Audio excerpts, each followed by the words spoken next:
ब्रह्म सागर परिवार में आप सभी का स्वागत है और हमारे साथ कैप्टन एस के द्विवेदी जी हैं, सेवानिवृत्त आईएएस अफसर हैं। कैप्टन साहब, आपका स्वागत है। और सबसे पहला सवाल, ये सोच कहाँ से आई, ये उद्देश्य क्या है? देखिए, बहुत दिनों से ये बात सोची जा रही थी कि ब्राह्मणों के बहुत छोटे छोटे स्प्लिंटर ग्रुप्स बने हुए हैं और आपसी यूनिटी न होने की वजह से उनकी स्ट्रेंथ लोगों की समझ में नहीं आ रही है। वर्तमान में देखेंगे, हर समूह के, हर वर्ग के, हर वर्ण के लोगों ने अपना अपना संगठन यूनाइट कर लिया है, बना लिया है। लेकिन दुर्भाग्य ये रहा कि चूंकि ये बुद्धिजीवियों का संगठन है तो यहाँ कोई व्यक्ति दूसरे को अपने से बड़ा मानने को तैयार नहीं है। दिक्कत तब आई जब कोरोना का काल चल रहा था और विश्व में पहली बार ऐसा हुआ था कि सब स्थान तो बंद हुए ही थे, मंदिर जो पूजा का स्थल था वो भी बंद कर दिया गया। ऐसी स्थिति में सब लोग तो भूखमरी में जा रहे थे, सब लोगों की सरकार मदद कर रही थी, किसी को पीला कार्ड था, किसी को लाल कार्ड था। लेकिन मंदिर के ऊपर जो डिपेंडेंट लोग रहते हैं, विशेषकर पुजारी हैं, उनका परिवार है, या फूल बेचने वाले हैं, माला बेचने वाले हैं, या मिठाई बेचने वाले हैं, इनका कोई पुरसा हाल नहीं था।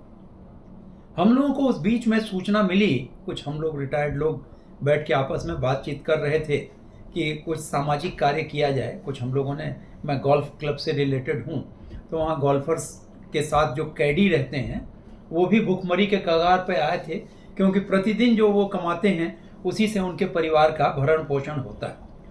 तो ये पता लगा कि बहुत सारे मंदिरों के पुजारियों के यहाँ कहीं एक वक्त का भोजन बन रहा है, कहीं रोटी दाल बन रही है तो सब्जी नहीं है, कहीं चावल नहीं है, कहीं आटा नहीं है। तो ऐसी स्थिति में, और चूंकि ब्राह्मण स्वाभिमानी होता है, संकोची होता है, तो वो उसमें ये भी प्रवृत्ति नहीं थी कि वो पड़ोसी से कहे कि भाई हमको उधार दे दो या हमें दे दो, हम बाद में लौटा देंगे। तो ऐसे करीब सर्वे कराए गए तो 137 परिवार जो हम लोगों को जाहिरा तौर पर निकल के आए, ऐसे थे जिनको राशन की तात्कालिक आवश्यकता थी और वो संकोच में अपना कह नहीं पा रहे थे। उन लोगों में कुछ लोगों को पता लगा कि हम लोगों ने पूछवाया तो वो संकोच में उन्होंने मना कर दिया कि हमें नहीं चाहिए। लेकिन हम लोगों ने देखा कि वास्तव में उनको इसकी ज़रूरत है, तो राशन की व्यवस्था की गई। आपस में ही हम लोगों ने मिल बांट करके जिसका जो बन सका वो कंट्रीब्यूट करके, और 15 दिन के राशन के पैकेट्स बनवाए गए और बोरियों में इकट्ठा करके उसमें चावल, आटा, दाल, सूखी सब्जियां, मसाला, कुकिंग ऑयल, ये सब चीज़ें रखवा दी गई। कुछ बिस्किट के पैकेट रखवा दिए गए और ये 135-36 परिवार जो सर्वे में हम लोगों के आए थे उनके यहाँ गाड़ियों से भेजा गया और इंस्ट्रक्शन ये दिया गया कि वो उनके दरवाजे पर रख के चलें। हमें कुछ जगहों पे ऑब्जर्व कराया गया तो ये पाया गया कि जब लोग रख के चले गए और सन्नाटा हो गया तो परिवार के लोगों ने उसको एक्सेप्ट कर लिया, चूंकि वो उसकी तात्कालिक आवश्यकता थी।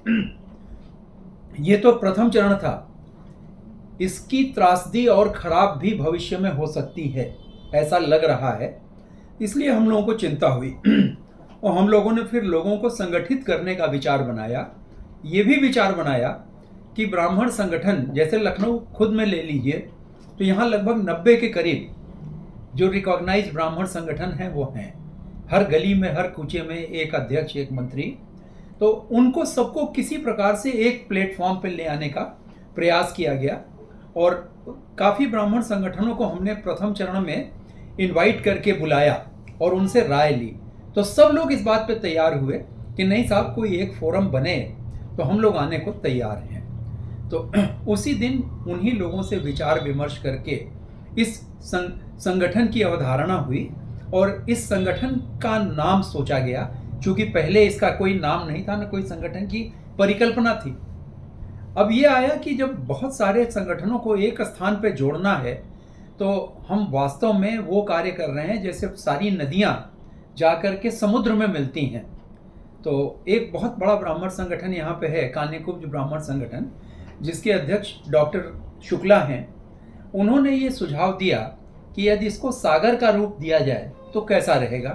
तो वहीं पर यह नाम निकल के आए, कुछ नाम, जिनमें से इसको शॉर्टलिस्ट किया गया और इसको ब्रह्म सागर का नाम दिया गया। इसका रजिस्ट्रेशन कराया गया रजिस्ट्रार्स फर्म्स एंड सोसाइटीज़ के यहाँ, और फिर इस पे हम लोगों ने काम करना शुरू किया। शुरू में थोड़ा रिस्पांस पुअर था, लेकिन जब पहला कार्यक्रम हमने अयोध्या की धरती पर मर्यादा पुरुषोत्तम भगवान श्री राम के चरणों में किया, जिसमें पुरी के शंकराचार्य स्वामी निश्चलानंद जी महाराज ने हमको अपना पहला आशीर्वाद दिया। हिंदू राष्ट्र की अवधारणा लेकर के वो आए थे और अभी भी हम लोग उस अभियान में उनके साथ जुड़े हुए हैं। तो ये पहला कार्यक्रम संगठन का था। बहुत विशाल रूप में सोचा गया था, उतना बड़ा तो नहीं हुआ, लेकिन काफ़ी सफल आयोजन रहा और उसकी वजह से हमसे लोग जुड़ते गए। अब ये स्थिति है कि इसका एक मोटो बनाया गया कि इसको हम कैसे, इसका उद्देश्य क्या है। तो इसका उद्देश्य रखा गया ब्रह्मजन हिताय सर्वजन सुखाय।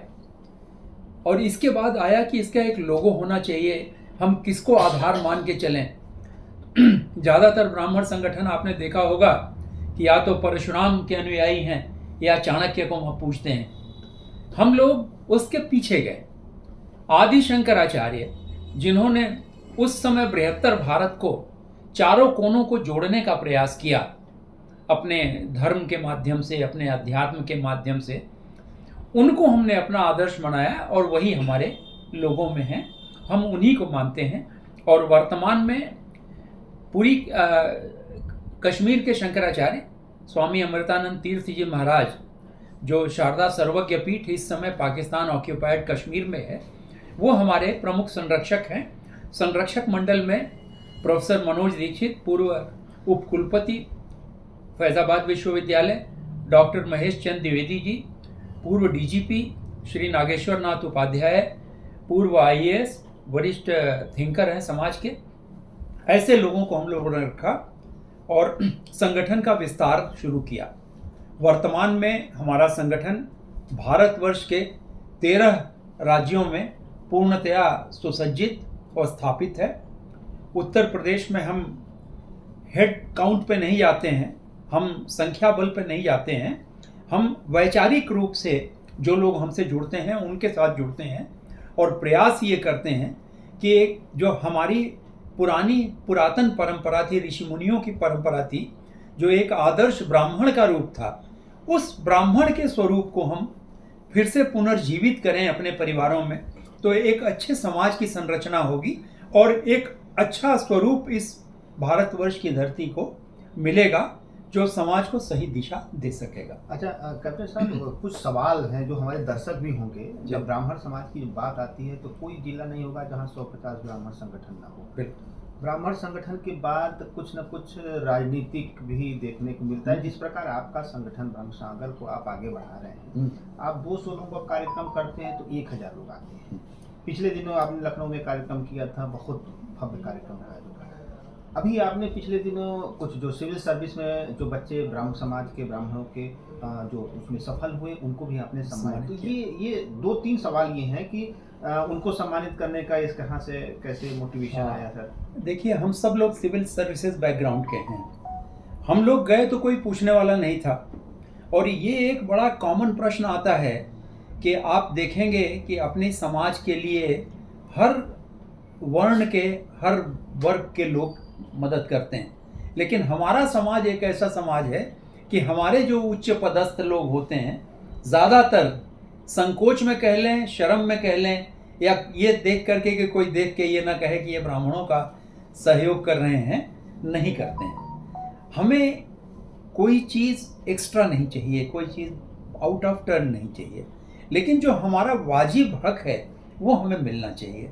ये बच्चे जो सिविल सेवा में जा रहे थे, उनमें अध्यात्म की भावना आवे, उनमें एक सुसंस्कृत समाज की रचना में सहयोग करने वाले नायक की भावना आए, इसको लेकर के हम लोगों ने विचार किया कि जो यूपीएससी और यूपीपीएससी में बच्चे सिलेक्ट हुए हैं इस वर्ष, उनको हम लोग अगर अभी सम्मानित करेंगे तो उनके दिमाग में एक ये भावना बैकग्राउंड में रहेगी कि भाई हमें समाज से ये चीज़ मिली है, तो हम समाज के लिए कृत संकल्पित हैं कि हम इसके प्रति भी संकल्प रखेंगे।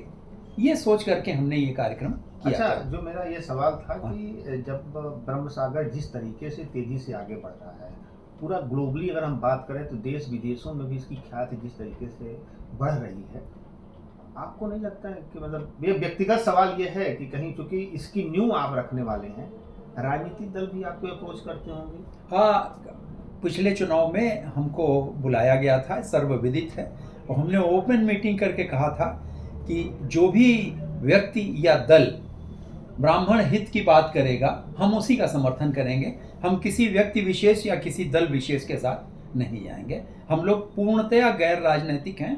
हम अपने समाज के लिए, अपने युवा पीढ़ी के लिए कार्य कर रहे हैं। हम चाहते हैं कि हमारी युवा पीढ़ी संस्कारित हो, जो भटक गए हैं रास्ते से वो रास्ते पे आएं, अच्छे विचार रखें, अपने बड़ों के प्रति सम्मान रखें, अपने गुरुजनों के प्रति सम्मान रखें, ताकि एक अच्छे समाज की संरचना हो सके। एक सवाल बार बार आता है, किसी भी जाति का हो, हर व्यक्ति अपने, आप देखते होंगे हर जाति के अपने संगठन हैं और उन्हें अपने संगठन के बारे में, उनकी बैठकों के बारे में, उनके प्रमोशन के बारे में उन्हें गर्व होता है कहने में। ब्राह्मणों के साथ खासकर देखा जाता है, वो हमेशा डरे रहते हैं कि वो कहीं ऐसा ना मुझे ब्राह्मणवादी कह दिया जाए। अरे भाई, आप ब्राह्मण हो, किसी दल के, किसी जाति के विरोधी नहीं हो ना, तो आप ब्राह्मणवादी हो, ब्राह्मण कहना अपने में क्यों ऐसा वो महसूस करते हैं? ऐसा है दुबे जी कि अब ये भावना जो पहले थी वो समाप्त हो रही है। अभी आपने देखा पिछले महीने ब्राह्मण महाकुंभ हुआ भोपाल में, हम लोग निमंत्रित थे, अच्छा पार्टिसिपेशन रहा। उसके 2 महीना पहले राजस्थान में रैली हुई ब्राह्मणों की और 1 लाख से अधिक ब्राह्मण इकट्ठे हुए, और अब ये शर्म धीरे धीरे निकल रही है, लोग खुल करके सामने आ रहे हैं। एक सवाल आखिरी और है, क्योंकि आप ब्यूरोक्रेसी में रहे और सभी दलों के, हम कह सकते हैं, उस सरकारों में आपने नौकरी किया और अच्छा आपका कार्यकाल भी रहा और सभी दल के लोग आपका बड़ा आदर और सम्मान करते हैं। इसके बावजूद आपकी राजनीतिक सोच नहीं है? देखें, राजनीतिक सोच होना कोई बुरी बात नहीं है, राजनीति होनी चाहिए, लेकिन जो राजनीति का स्तर हो गया है उसमें बहुत ज़्यादा परिमार्जन की आवश्यकता है, जो वर्तमान में नहीं है। हर व्यक्ति बोलता कुछ है और अपने राजनीतिक उद्देश्य के लिए करता कुछ है, चाहे वो कोई भी हो, किसी भी दल का हो कोई। हम तो पिछले 40 वर्षों की नौकरी में देखा है, इसलिए इससे थोड़ी सी विरक्ति हुई। और ये हुआ कि बजाय इसके कि हम लोग एक राजनीतिक सोच की लाइन में आगे बढ़ें, हम अपने समाज को दुरुस्त कर लें तो अपने आप चीज़ें ठीक हो जाएंगी। एक अच्छे सांस्कारिक परिवार का निर्माण हो जाए, एक अच्छे सांस्कारिक समाज का निर्माण हो जाए, तो एक अच्छा सेटअप बनेगा और फिर जो राजनीतिक परिदृश्य होगा वो वर्तमान से डिफरेंट होगा। बहुत बहुत धन्यवाद सर, आपने काफ़ी विस्तार से ब्रह्म सागर के बारे में बताया। निश्चित तौर पर आपकी जो सोच है, आपकी नीयत है, वह समाज को, आपको आगे बढ़ाएगी और ब्रह्म सागर को इसी दिशा में जिस तरीके से प्रगति मिल रही है उस दिशा में आगे बढ़ाएगी। बहुत बहुत धन्यवाद सर।